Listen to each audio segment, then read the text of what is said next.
ఉమ్మడి నెల్లూరు జిల్లా వాకాడు మండలం పోలీస్ స్టేషన్ను గూడూరు డీఎస్పీ గీతాకుమారి ఆకస్మికంగా తనిఖీ చేశారు. స్టేషన్లోని పలు రికార్డులను ఆమె పరిశీలించి కేసుల వివరాలు, పరిష్కరించాల్సిన కేసులు, సరిహద్దులు తదితర విషయాలను సీఐ హుస్సేన్ బాషా, ఎస్ఐ నాగబాబులను డీఎస్పీ అడిగి తెలుసుకున్నారు. అలాగే ప్రారంభోత్సవానికి నోచుకొని శిథిలావస్థకు చేరుకున్న పోలీస్ స్టేషన్ను ఆమె సందర్శించారు. ప్రతి ఒక్క పోలీసు తమ కర్తవ్యాన్ని సక్రమంగా నిర్వర్తించాలని ఆదేశించారు. స్టేషన్కు వచ్చే బాధితుల పట్ల మర్యాదగా ఉండాలని డీఎస్పీ తెలిపారు. కేసులను త్వరితగతిన పరిష్కరించాలన్నారు.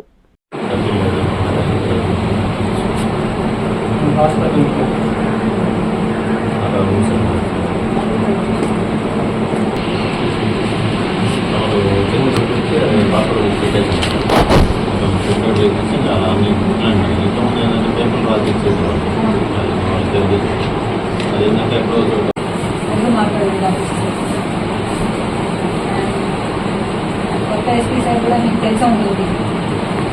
ఏదైతే ఫోకస్ చేస్తున్నారు ఏంటనే మళ్ళీ మాకు చేస్తే చెప్పాలి, సీఏ చెప్పాలి అనేది వద్దు. ఈ జాబ్ చార్ట్ మీరు ఫాలో అయిపోండి, ఓకేనా? ప్రయారిటీ ఏంటి? బేసిక్ పోలీసింగ్, విజిబుల్ పోలీసింగ్ అంతే కదా. మనం మేనేజ్ చేస్తే కూడా ఫస్ట్ అదే ఉంటుంది. పబ్లిక్ వర్గలైజింగ్ ఉండాలి, మంచి మాట్లాడాలి. మ్యాక్సిమం ఎంత ఉంటే మనం మిగతా డిపార్ట్మెంట్స్ కూడా లైజ్ని పెట్టుకోవాలి. మీరు లైజ్ని పెట్టుకుంటే ఇక్కడ వర్క్ ఈజీగా అయిపోతుంది. మా వర్క్ రావాల్సిన అవసరం లేదు. ఫర్ ఎగ్జాంపుల్ క్లాస్ సర్టిఫికేట్ కావచ్చు, లేకపోతే ఇంట్రెస్ట్ కావచ్చు, అంతేనా? పిఎంఏ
మాన్యశ్రీ గౌరవనీయులైన ముఖ్యమంత్రి వర్యులు శ్రీ నారా చంద్రబాబు నాయుడు గారి సంకల్పంతో ఆత్మకూరు నియోజకవర్గం పరిధిలో యువగళం పాదయాత్ర ద్వారా నారా లోకేష్ బాబు గారి హామీల మేరకు పలు అభివృద్ధి కార్యక్రమాల అమలు కోసం రూపకల్పనకు శ్రీకారం. ఫిబ్రవరి 9వ తేదీ ఉదయం 10 గంటలకు ఆత్మకూరు నియోజకవర్గ కేంద్రంలో టిడ్కో హౌసింగ్ కాలనీలో దేవాదాయ శాఖ ఆధ్వర్యంలో శ్రీ సీతారాముల స్వామివారి దేవాలయ నిర్మాణానికి శంకుస్థాపన, పంచాయతీరాజ్ శాఖ ఆధ్వర్యంలో నూతన అతిథి గృహ నిర్మాణానికి భవనానికి శంకుస్థాపన, రహదారులు మరియు భవనాల శాఖ ఆధ్వర్యంలో నిర్వహించిన నూతన అతిథి గృహం ప్రారంభోత్సవం, బీసీ సంక్షేమ శాఖ ఆధ్వర్యంలో మంజూరు చేసిన నూతన మహాత్మా జ్యోతిరావు పూలే బీసీ సంక్షేమ బాలబాలికల గురుకుల పాఠశాల ప్రారంభోత్సవం, ఆత్మకూరు నియోజకవర్గ అభివృద్ధిలో మీ భాగస్వామ్యం అందించుటకు విచ్చేయుచున్న అతిథులకు ఆత్మీయ స్వాగతం, సుస్వాగతం. ఆత్మకూరు నియోజకవర్గ ఎన్డీఏ కూటమి.